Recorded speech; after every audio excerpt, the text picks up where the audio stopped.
Listen, it's okay if you buy for yourself. I won't tell anybody. You're safe here. Whether you just got a Switch or you're buying for someone who just got a Switch, or you've had a Switch for a while and you sent this video to your girlfriend or your boyfriend or your parents, in which case, hi, I'm Bob. I might say ass a lot. This video is going to be about the best accessories that make the best gifts. Things every Switch owner would love to have, get a lot of use out of, and probably don't already have.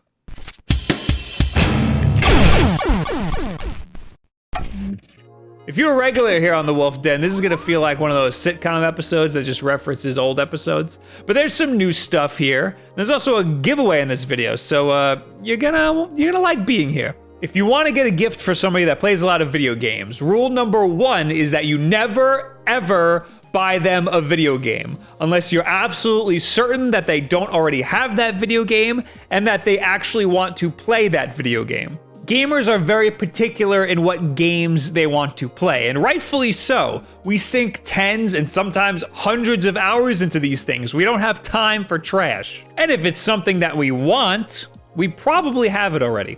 I know me in particular, I buy games the second they come out. The easiest thing in the world to buy for a Switch owner is an Eshop Card. That's money for the Switch's digital storefront. They come in a whole slew of different denominations, and your giftee can buy whatever game they want. Just keep in mind that most games cost $60 US. This might be the easiest gift to buy for somebody, but it's also the least personable. It's just a gift card. And everybody knows that gift cards are for people that you care about a little bit, but not a whole lot. Everybody who owns a Switch is gonna need a case. The Amazon Basics one is a real nice hard shell case. It's also the cheapest one I've ever seen. It's good if you want to get it for a kid or someone who is accident prone. TomTalk is also a popular alternative, less hard shelled but also much smaller. My favorite cheap one is still the PDP travel case because it's got a super low profile and I don't need that much protection. If I'm going somewhere with it, it's just gonna be in my bag. If you really want to impress that person that you're buying for, or maybe you just know that they have fashionable tastes, then buy them Wulff Den apparel. No, buy them the Waterfield Designs case. It's a tad on the pricey side, but you're paying for the build quality and the aesthetic. No one would ever guess that this is a case for a game console. It's not bulky, and it has plenty of pockets and flaps for small accessories and up to 5 game cartridges. The inside is very well padded too. So get this for the Switch owner you want to impress. Of course, Amazon links to everything that I talk about are going to be in the description below, and those links help support this channel. I don't think there's a link to that Waterfield's design case though. This next one is actually the sponsor of this video. It's the Satisfy Grip. The Switch's controls are a little bit small, and that's an effect of its portability. Adding a grip to the Switch gives adults or adult-sized kids more meat to hold on to. Why did I write that? The reason the Satisfy Grip is my favorite grip is because of the offset right handle. I find it very uncomfortable to use the right analog stick for long periods of time in portable mode. This means the amount of time I can handle playing first and third person shooters like this is limited. The Satisfy Grip pushes your hand out to the right just enough so your thumb doesn't have to scrunch up to reach that right analog stick. And if you don't believe me, if you think, oh, he's just saying that because they paid him to say that, you should check out my video on the best accessories to play Fortnite on the Switch, in which I say all the same things about the Satisfy Grip. Now, they also have a Joy-Con grip version, which is great if you already have an extra set of Joy-Con laying around, or you don't want to shell out the extra $70 for a Pro controller. They also have a holiday bundle right now, which comes with the red and black grips, a case that holds the Switch with the grips already on it, thumb grips, and a USB-C to USB-C cable. This is one of those ones with a 56 ohm resistor in it. They know what they're doing. This bundle is selling right now for $47 at satisfied.com. So while you're looking for a gift for this fictional person that probably doesn't exist and is probably just you should go check that out.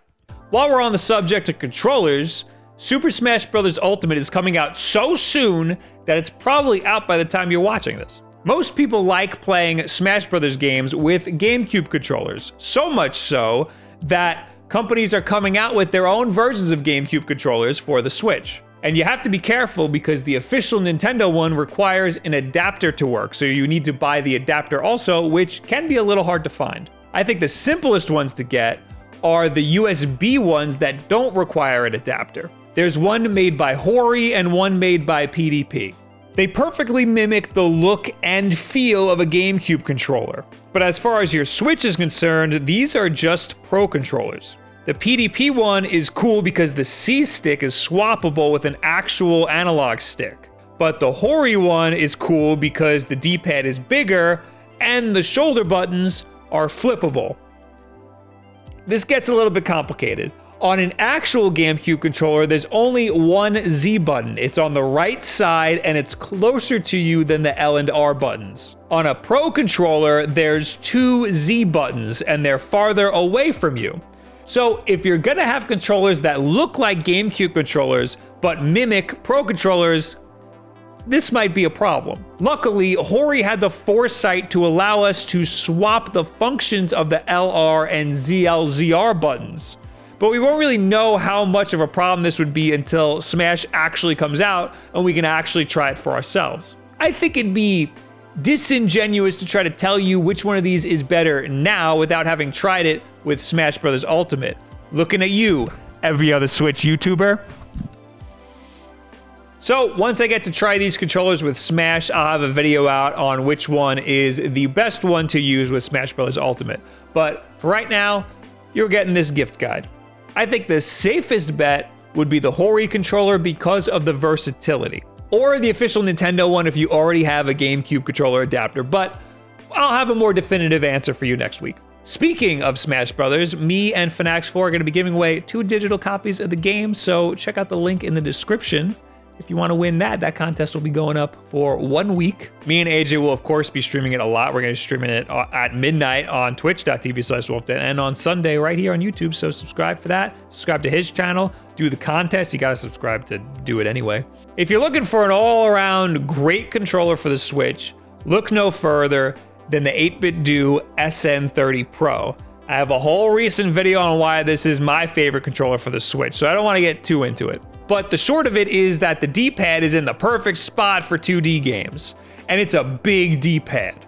It's kind of a mix between an SNES controller and a PS4 controller. It's basically a wireless SNES controller with PS4 thumbsticks slapped on the bottom. It's an SNES controller that doesn't have a problem playing modern games. It even has motion controls. I suggest just watching my video about it.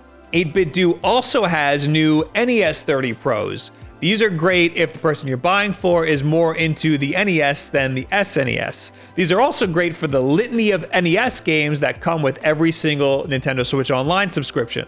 But I think that the SNES 30 Pro is just an all-around better controller. It's more comfortable, it's got better thumbsticks. If you're gonna get one, just get that one. But first, watch my video that's all about it. Whatever you do, do not get a third-party dock. Those could cause a lot more harm than good. It wouldn't hurt to get them an extra official Nintendo Switch dock, though. I think everybody at least needs an additional charger for the Switch. It's always a pain in the ass to have to take your charger out of your dock setup every single time you want to take your Switch out somewhere with you. So an officially licensed Nintendo Switch charger would always be appreciated by a Switch user. Other than that, you might also want to consider a portable battery power bank. Now, these are popular for cell phones, and a lot of companies are making them for the Switch. But of course, I only trust the officially licensed Nintendo one made by Anker. I don't have anything against third-party stuff, and I'm not over here saying Nintendo's got the best quality stuff, because they definitely don't. But there's a specific reason why, for power, you need to get the Nintendo stuff. Power isn't something you want to be screwing around with your nice new device. This smaller Anker one could charge your Switch about 2 full times, and it's also fast enough to charge your Switch while you're still playing it, which not a lot of portable battery power banks can do. And of course, I have another recent video that goes into a lot of ridiculous detail about this portable battery power bank, probably way more than you wanted. I'll link a playlist with the card so that you can see all of the products that I talked about in way more detail, and then you get to spend a whole lot more time with me. Isn't that great? Speaking of way more detail than you need, I forgot about SD cards. I think the best all-around SD card for most people is the 200GB SanDisk one. There's also the 400GB one, but I think the best dollar to size ratio is probably the 200 gigabyte one. And we also learned from another one of my recent videos that speed of the SD card up to a certain point does not matter. So if you want to spend more money than this on an SD card thinking you're gonna get better performance, it's not gonna happen. So these are my favorite accessories for the Switch and things that I think would make great gifts for other Switch owners. I think anybody with a Switch would be stoked to get any of these accessories. So they're all a safe bet for a buyer who is completely clueless. But that's not you, right? You know what you're doing, right? So what do you guys think about this buyer's guide? Is there anything that you would have added to this list that you would want? What is your Switch Christmas list? Leave in the comments below, add me on Twitter, all this other social media garbage. And if you were sent this list by somebody who wants you to buy them some stuff and you have any questions, leave them in the comments below, and if I don't get to it, I'm sure plenty of other people will be able to help you out. As always, we've got new videos and live streams all the time. Our schedule is in a pinned tweet over on our Twitter. We got live streams here on YouTube. We got Wulff Den Live, which is our live podcast where we talk to each other. You can come there and ask us questions about stuff to buy. And we got live streams over on twitch.tv/WulffDen. All these things you'll be able to hang out and play Super Smash Bros. With us this weekend. And don't forget to check out our stuff at Wulff Den Apparel. This hoodie would make a damn good gift for anybody who's into gaming. And don't forget about that Smash Brothers giveaway that I talked about earlier. But of course, the most important thing that you can do to help support the channel is just subscribe, that's it. And share this video with a friend, because who doesn't like getting stuff bought for them? Thank you guys very much. You have yourselves a very good week. You like my sweater? Of course you do, of course you like it.